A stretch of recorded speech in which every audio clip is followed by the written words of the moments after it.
ANMR ನ್ಯೂಸ್ಗೆ ಸ್ವಾಗತ. Great India electronics ವತಿಯಿಂದ ಸಮಸ್ತ ಜನರಿಗೆ ಸಂತಸದ ಸುದ್ದಿ. ದೀಪಾವಳಿ ಹಬ್ಬದ ಪ್ರಯುಕ್ತ ಎಲ್ಲಾ ಗೃಹೋಪಯೋಗಿ ವಸ್ತುಗಳ ಮೇಲೆ ಭಾರಿ ರಿಯಾಯಿತಿ ಹಾಗೂ 5,000 ರು ಮೇಲ್ಪಟ್ಟು ಖರೀದಿಗೆ ಒಂದು ಲಕ್ಕಿ ಡ್ರಾ ಕೂಪನ್ ಉಚಿತ. ಲಕ್ಕಿ ಡ್ರಾನಲ್ಲಿ 2 ಟಿವಿಎಸ್ ಜುಪಿಟರ್ ಗೆಲ್ಲುವ ಅವಕಾಶ.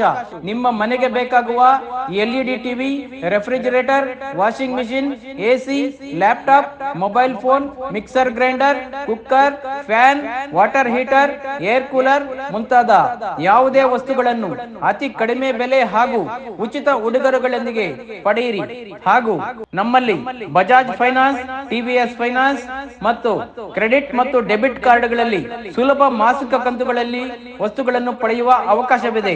ನಮ್ಮಲ್ಲಿ ಹಳೆಯ ವಸ್ತುಗಳನ್ನು ತಂದು ಎಕ್ಸ್ಚೇಂಜ್ ಮೇಲೆ ವಸ್ತುಗಳನ್ನು ಖರೀದಿ ಮಾಡಬಹುದಾಗಿದೆ.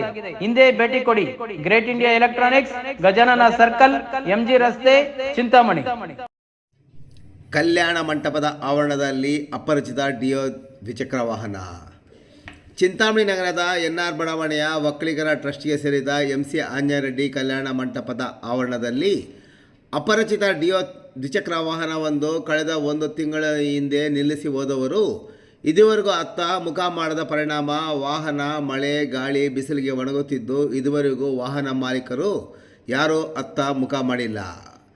ಕಲ್ಯಾಣ ಮಂಟಪದ ಆವರಣದಲ್ಲಿ ಡಿಯೋ ದ್ವಿಚಕ್ರ ವಾಹನವನ್ನು ನಿಲ್ಲಿಸಿ ಹೋಗಿದ್ದು ಇದುವರೆಗೂ ಯಾರೂ ಬಂದು ತೆಗೆದುಕೊಂಡು ಹೋಗಿಲ್ಲವೆಂದು, ವಾಹನ ಮಾಲೀಕರು ಯಾರಾದರೂ ಬರುತ್ತಾರೆ ಎಂದು 1 ತಿಂಗಳಿನಿಂದ ಕಾಯುತ್ತಿದ್ದು ಇದುವರೆಗೂ ಯಾರೂ ಬಂದಿಲ್ಲವೆಂದು ಕಲ್ಯಾಣ ಮಂಟಪ ನೋಡಿಕೊಳ್ಳುವ ವ್ಯವಸ್ಥಾಪಕ ರಾಜಗೋಪಾಲ್ ಅವರು ಮಾಧ್ಯಮದವರಿಗೆ ವಿವರಿಸಿದರು.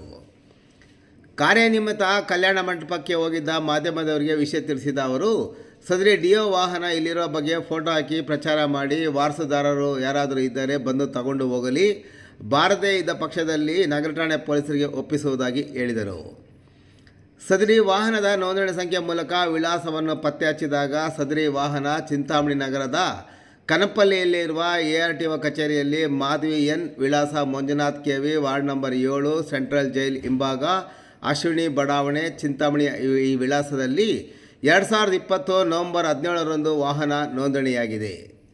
ಚಿಂತಾಮಣಿ ನಗರದಲ್ಲಿ ನೋಂದಣಿಯಾಗಿ ಚಿಂತಾಮಣಿ ನಗರದ ವಿಳಾಸ ಹೊಂದಿರುವ ಸದರಿ ಡಿಯೋ ದ್ವಿಚಕ್ರ ವಾಹನವನ್ನು ಕಲ್ಯಾಣ ಮಂಟಪದಲ್ಲಿ ಯಾಕೆ ನಿಲ್ಲಿಸಿದ್ದಾರೆ, ಯಾರು ನಿಲ್ಲಿಸಿ ಹೋಗಿದ್ದಾರೆ, ನಿಲ್ಲಿಸಿ ಹೋಗಿ 1 ತಿಂಗಳಾದರೂ ಆತ ಯಾಕೆ ಬಂದಿಲ್ಲ, ವಾಹನ ಮಾಲೀಕರು ವಾಹನ ಕಳ್ಳತನ ಅಥವಾ ಕಳೆದು ಹೋಗಿರೋ ಬಗ್ಗೆ ಪೊಲೀಸರಿಗೆ ದೂರು ಕೊಟ್ಟಿದ್ದಾರೆ ಇಲ್ಲವೇ ಎಂಬುದರ ಬಗ್ಗೆ ವಾಹನದ ವಾರಸುದಾರರು ಪತ್ತೆಯಾದಾಗ ಮಾತ್ರ ಎಲ್ಲ ಬಯಲಿಗೆ ಬರಲಿದೆ.